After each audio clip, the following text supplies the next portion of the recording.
Fala, oitavano, tudo bem? Venho trazendo a nossa videoaula da semana e hoje a gente vai ver os temas que vão cair na nossa terceira prova bimestral, tá bom? Vai ser um pouquinho diferente dessa vez, espero que ajude. Bom, gente, para a nossa prova eu vou estar cobrando os capítulos 6, apenas o final, que fala sobre o primeiro reinado, tá? O capítulo 9, sobre a independência das colônias latino-americanas, e o capítulo 10, que é aquele bem curtinho que foi a videoaula da semana passada, tá bom? Então, gente, vamos lá. Sobre o capítulo 6, eu estou cobrando 4 questões, o 9, 4 também, e o 10, apenas 2 questões, tá? Vamos lá.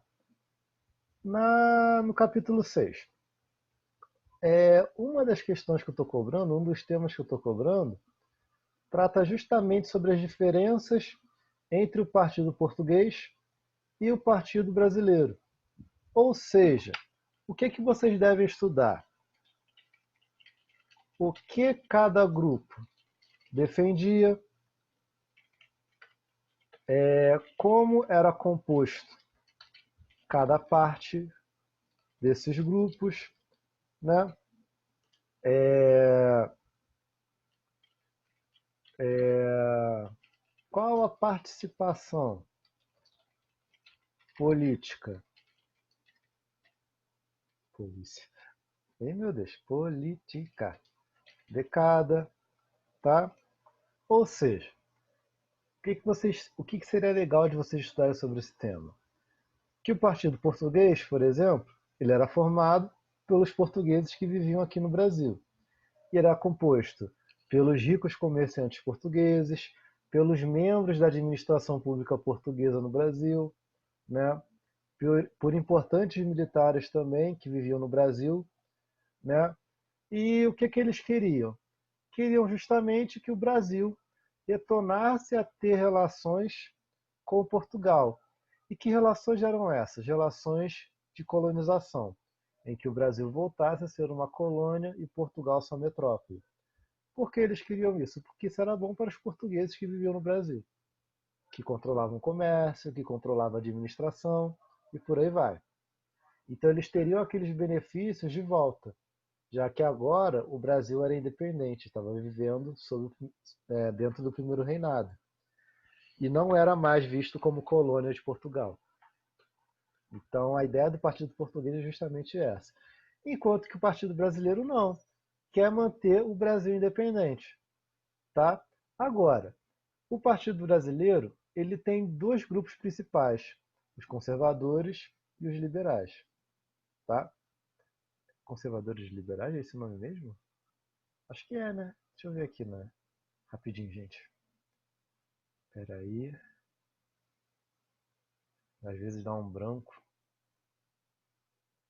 É os conservadores e liberais. Os liberais também são chamados de radicais ou radicais, né? E apesar deles quererem manter a independência do Brasil, eles querem de maneiras diferentes. Os conservadores querem através de um governo do imperador forte e centralizado, enquanto que os liberais, também chamados de radicais, querem a criação de um governo mais democrático, até mesmo republicano. Por isso, mais radicais. Tá bom? Então, qual que foi a participação política de cada grupo? Os membros do Partido Português eram bastante poderosos, bastante importantes, então o imperador Dom Pedro I vai se aproximando deles. Mesmo que esse grupo queria que o Brasil voltasse a ser uma colônia, o que o imperador não queria. Mas como era um grupo importante, o imperador passa a dialogar cada vez mais com esse grupo. O que para os partidários, para a galera do Partido Brasileiro, não era bom. Então, o Partido Brasileiro, o grupo conservador, no primeiro reinado, ele está ali junto ao imperador. O Partido Português vai cada vez mais se aproximando do imperador e se mostrando como uma ameaça, enquanto que os liberais radicais estão ali querendo que o movimento que o Brasil fique mais liberal, que o imperador tenha menos poder, que as pessoas tenham maior participação política. E é assim que essa divisão ela vai se estabelecendo, tá, gente? Como a gente já falou um pouco sobre isso. Lembrando, gente, na hora de estudar, dá uma olhada no resumo, né? Vê um pouco da videoaula, assista essa videoaula de revisão mais vezes, tá? Vai dar uma olhada no livro, tá bom? Que vai dar tudo certo, vai ficar show de bola, tá? O- Ainda no capítulo 6, o segundo tema, o reconhecimento da independência do Brasil pelas nações estrangeiras, Portugal, Inglaterra e Estados Unidos, né? Então, o que é bom vocês estudarem aqui sobre esse tema? Qua- é, Quais os obstáculos para... Meu Deus, gente, eu tô cego hoje. Os obstáculos para o reconhecimento da independência. Por que esse reconhecimento era importante? Por que essas nações reconheceram a independência do Brasil? Então, esses são algumas questões que vocês devem se fazer ao estudar sobre isso, né? Por que que o Brasil ser reconhecido como uma nação independente é importante? Porque nenhuma nação no mundo vai fazer comércio, vai ter relações econômicas com uma nação que não seja considerada como independente, ou seja, que ainda seja vista pelo mundo como propriedade de uma outra nação. Não é uma briga que essas nações vão querer comprar assim. Então, por isso, o reconhecimento da independência do Brasil para o Brasil é algo extremamente importante. Tá? Como a gente pode falar sobre isso? Tem uma série que eu tô vendo que ela. Não, não vou falar sobre isso não. Eu vou acabar alongando isso daqui. Não vou falar assim. Tem uma série que eu tô vendo que eu já vi várias vezes, que é uma série que fala sobre o narcotráfico, né, e tudo mais. E aí um ponto importante da série é a falta de respeito entre os narcotraficantes, né, em que um grupo não reconhece a autoridade de outro grupo. E quando não reconhece, problemas já acontecem a partir daí. E é justamente essa questão da independência. Você reconhecer que o Brasil é uma nação independente é você entender que o Brasil é uma nação soberana. É uma nação igual a você. E por ser igual a você, você pode ter relações econômicas com ela de boa. Agora, se você entende que aquela nação não é soberana, não é independente, você está dizendo, ó, você não se manda. Logo, alguém manda em você. Então a gente vai tratar com quem manda em você. A gente não vai falar com você. Vai te isolar, tá? Então isso é importante. E agora, quais eram os obstáculos? O Brasil se declarou sem independência, mas Portugal não aceitava. E Portugal não aceitando, fica aquele clima meio bosta. De, oh, como assim? Vocês dizem que são independentes, mas a sua antiga metrópole não aceita, e aí? Então, como que essas nações vão reconhecer a independência? Os Estados Unidos, pô, claro, vai reconhecer logo de início. Por quê? Porque tem aquela coisinha da doutrina Monroe, América para os americanos. E os Estados Unidos queriam o quê? Que a Europa não tivesse mais influência no continente americano. Então as nações americanas independentes iriam estar ligadas, iriam procurar ajuda de quem? Não dos europeus, mas sim dos Estados Unidos. Ia criar uma relação de dependência aí. Para o caso da Inglaterra, era importante a casa estar em ordem, que o Brasil fosse visto como uma nação independente, porque se não fosse, o que a gente teria? O Brasil voltando a ser colônia de Portugal. Logo, aquele pacto colonial voltaria a acontecer. E apesar dos ingleses já terem vários benefícios comerciais naquela época lá que o Brasil ainda era colônia, esses benefícios poderiam ser muito mais, poderiam ser maiores, se o Brasil fosse independente. Então a Inglaterra aceita a independência, reconhece por causa disso. E é justamente por a Inglaterra reconhecer e pressionar Portugal que Portugal vai reconhecer a independência. Mas reconhece contanto que o Brasil pague uma taxa, né? Pague lá o valor necessário para que Portugal aceite a independência. Então o Brasil ele tem que comprar a sua independência de Portugal.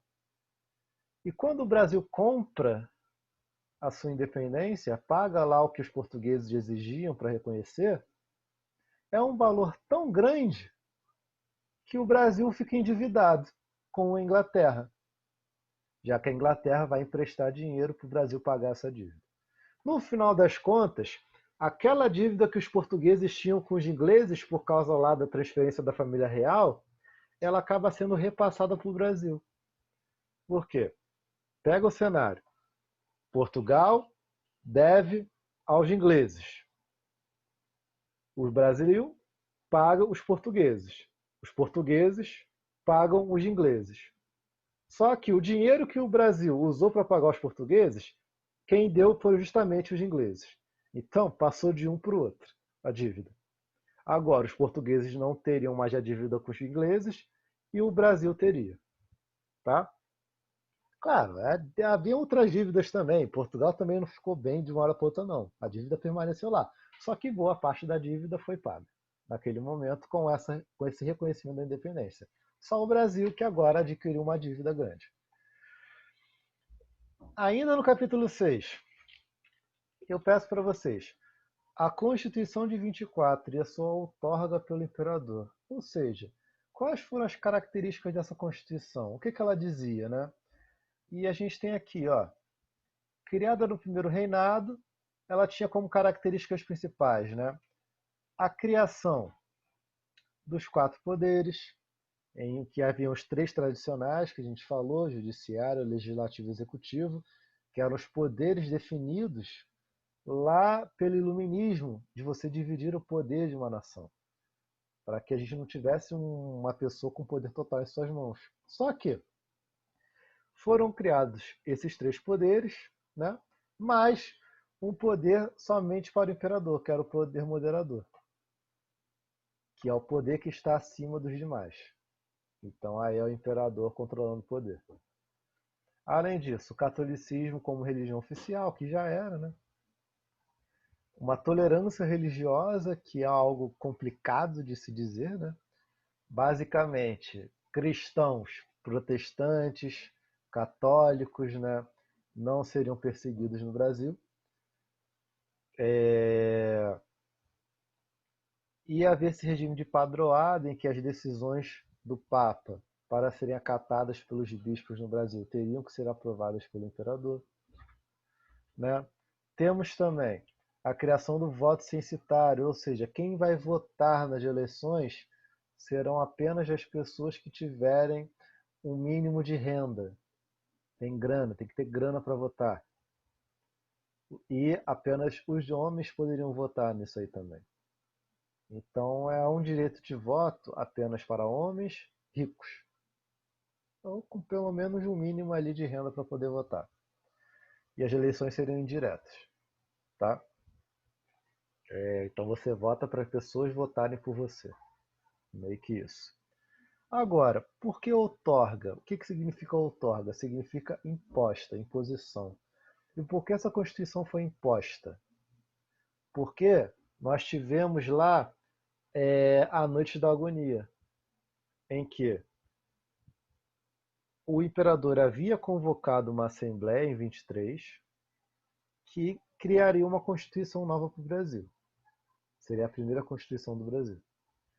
E essa Constituição, ela tinha a liderança do José Bonifácio, que era um cara bem liberal, mas que fazia parte da ala conservadora do Partido Brasileiro. E as ideias do Bonifácio eram ideias bastante liberais, de um jeito de que reduzir o poder, dividir o poder na sociedade, né? Mas eram ideias também carregadas por um antilusitanismo muito forte. ou seja, eram ideias que eram contra os portugueses no Brasil, que me limitavam o direito dos portugueses a terem coisas, a participarem da política, até a renda desses portugueses seria limitada. E o partido português, que estava falando no pé do ouvido do imperador, criticou isso. Logo, o Dom Pedro I cancelou essa assembleia, prendeu o Bonifácio e ele mesmo impôs uma nova Constituição. Tá? E é isso que a gente fala porque ela foi outorgada, porque o imperador Dom Pedro I impôs ela. Não foi uma Constituição criada democraticamente, o que era para ter sido. Tá? Então, voltando. Que pergunta a gente pode fazer? Quais as características principais, né? O que foi a Noite da Agonia, que eu falei agora para vocês, que é o momento em que o Dom Pedro ele acaba com a Assembleia e fecha o parlamento da Assembleia, prende o Bonifácio e tudo mais. O que significa essa outorga, né? Acho que isso tá ótimo já. Depois, o que foi a crise política de Dom Pedro I e o fim do primeiro reinado? É um momento de abdicação do imperador, em que o Dom Pedro I recebia tantas críticas sobre o seu governo e como ele estava sofrendo, a filha dele estava sofrendo um golpe em Portugal, ele não teve outra saída a não ser abdicar do trono e resolver a situação em Portugal, na esperança de que a situação no Brasil fosse se acertar em algum momento. Tá? Então, a gente pode voltar lá no resuminho e ver. Ó. Deixa eu botar aqui. A abdicação de Dom Pedro I. Havia uma crise econômica muito forte no Brasil. Que crise era essa? Os tratados com os ingleses permaneciam. Então, os ingleses tinham vários benefícios comerciais no Brasil. O Brasil tinha que pagar muitas dívidas, principalmente aos ingleses. E durante o primeiro reinado tivemos vários conflitos. E conflitos vão desgastar a imagem do imperador. Ele havia sido o cara de que a classe média, a elite brasileira tinha escolhido para liderar a independência. E esse mesmo cara, durante o primeiro reinado, está matando com seus soldados pessoas que questionavam sua autoridade, questionavam esse governo autoritário do imperador, como a gente teve a Confederação do Equador. Nós tivemos uma guerra em que um território que havia sido anexado pelo Brasil ficou independente, que foi a Cisplatina, o Uruguai que se formou. Nós tivemos basicamente isso. Nós tivemos a Noite da Agonia, que foi um momento que vai gastar muito a imagem do imperador, visto que ele era para ser um cara muito mais tolerante, muito mais democrático, e não foi assim. Ele impôs uma constituição. Então a imagem dele estava muito abalada. Fora que, para você resolver conflitos, você gasta dinheiro. E dinheiro você já não tem muito, porque você está pagando dívida a rodo.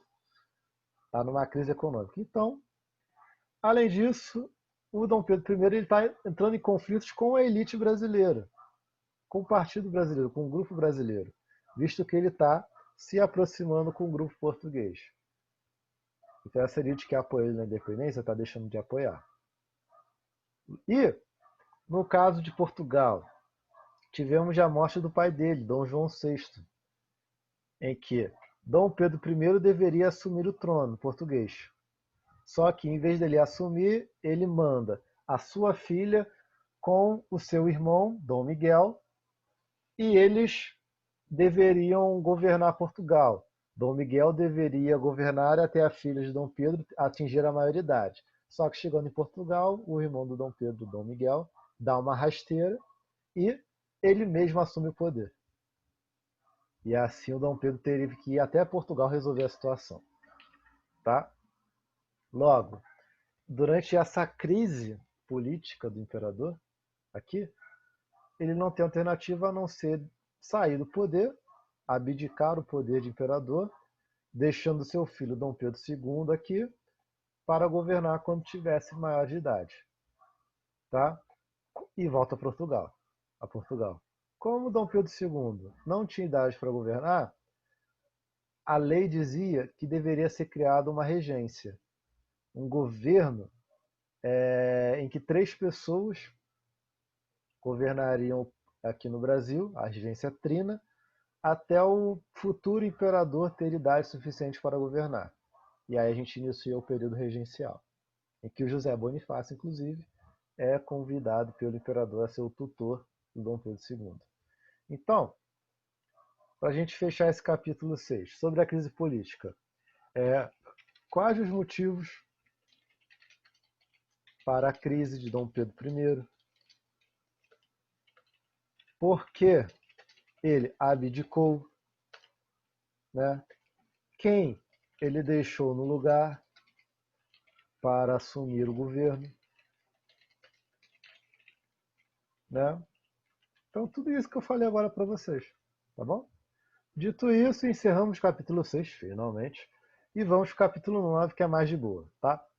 Capítulo 9. Aqui, os fatores para a independência da América Espanhola. E sobre esses fatores, nós tivemos a participação da elite crioula, né? Que estava insatisfeita com a falta de poder político que ela possuía. Nós tivemos o enfraquecimento da Espanha por causa da invasão de Napoleão ao território, que vai abalar as relações da Espanha com as suas colônias, já que a Espanha está em crise. Tá bom? Nós temos aqui, ó, no nosso resuminho. Vamos lá. Carregando, carregando, carregando. Foi. Os fatores, tá até aqui, ó, tá igual, gente. Olha só. Fatores da independência. O que, que vai influenciar essa independência da América Espanhola? Iluminismo, os Estados Unidos de sua independência, o enfraquecimento da Espanha por causa do Napoleão, a liderança da elite crioula, o apoio da Inglaterra interessada em mercado consumidor, tudo isso aí, gente. Tá? Não tem nem o que eu colocar aqui de pergunta, porque os fatores estão ali, gente. É só vocês darem uma estudada naquilo ali e entender como que aquilo se relaciona com as independências, tá? Assiste a videoaula, tá lá na pasta. É só ver com calma que vai dar tudo certo. E aí é a questão de baixo. As características gerais da independência da América Espanhola, tá lá também. Aqui, ó. Características gerais do processo de independência, ou seja, o que, que teve de comum nessas independências das colônias espanholas? Quase todas, a não ser o México, proclamaram repúblicas. Quase todas ocorreram através da luta armada, se não todas, que eu não lembro agora, mas talvez fossem todas. Todas elas tiveram a liderança da elite crioula, aquela elite que estava em segundo lugar na colonização, que os chapetones, espanhóis nascidos da Espanha, administravam a colonização. E os crioulos, que eram os espanhóis nascidos na América, ficavam em segundo lugar. E eles queriam estar em primeiro. Todas as independências dividiram o território colonial em várias nações. As nações independentes ficaram dependentes economicamente da Inglaterra. Essa elite crioula continuou no poder com as independências, tá? Gerando inclusive o caudilismo que a gente falou, que eram governos autoritários baseados no poder, em que essa elite crioula, essa elite que com o tempo vira uma elite militar também, ela vai exercer em seus territórios. Isso a gente vai falar melhor mais para frente também, não precisa ficar com isso muito na cabeça não. Só ter uma ideia mais ou menos do que a gente está falando, tá? Então tá aqui, gente, características gerais está aqui, não tem mistério.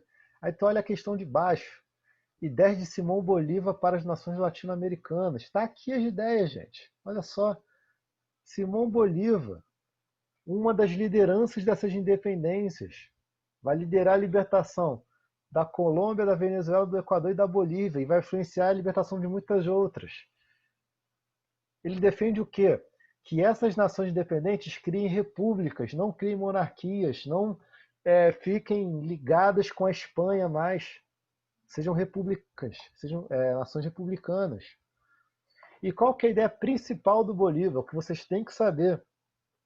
A ideia do pan-americanismo, de você unir as nações independentes da América Espanhola, você unir elas, de fundar uma grande união, uma grande potência que consiga bater de frente com a Europa, que não fique dependente da Europa e que não fique dependente dos Estados Unidos. Vai dar certo? Não, não consegue colocar isso em prática. Por que não consegue? Porque essas nações independentes estão fragmentadas, estão divididas, elas não querem se unir. Cada uma tem o seu próprio interesse.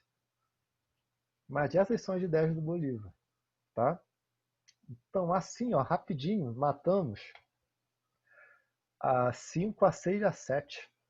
Assim, não tem nem o que eu colocar aqui de perguntas que vocês podem se fazer, porque está no resumo, gente. É só vocês entenderem como tudo está se conectando, tá bom? A mais diferente é a 8. Por quê? A 8 fala do caso da Revolução do Haiti, que o Haiti não era mais colônia espanhola, e sim colônia francesa, então lá foi diferente, tá? Mas eu nem peço muito sobre o Haiti. O que eu estou cobrando para vocês? Por que, que o Haiti é importante? Qual foi o impacto da Revolução Haitiana nas sociedades americanas coloniais? Tá?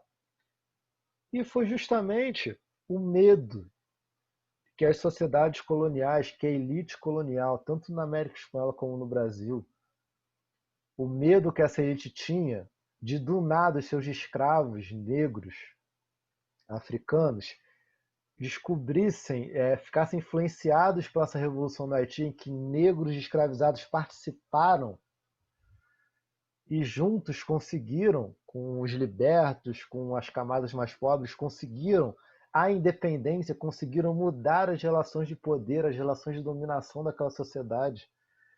Então os proprietários de escravizados estão aqui pensando, cara, se esses caras decidirem se rebelar, e aí?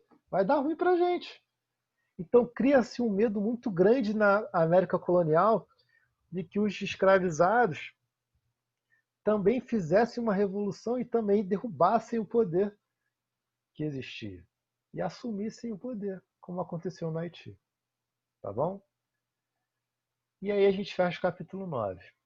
E aí a gente chega no capítulo 10, que é bem curtinho, tá? E é bem simples, gente. É bem, pô, molezinha. A gente já falou sobre isso muito, desde o ano passado. O 9, eu estou pedindo para vocês explicarem para mim, estudarem, né?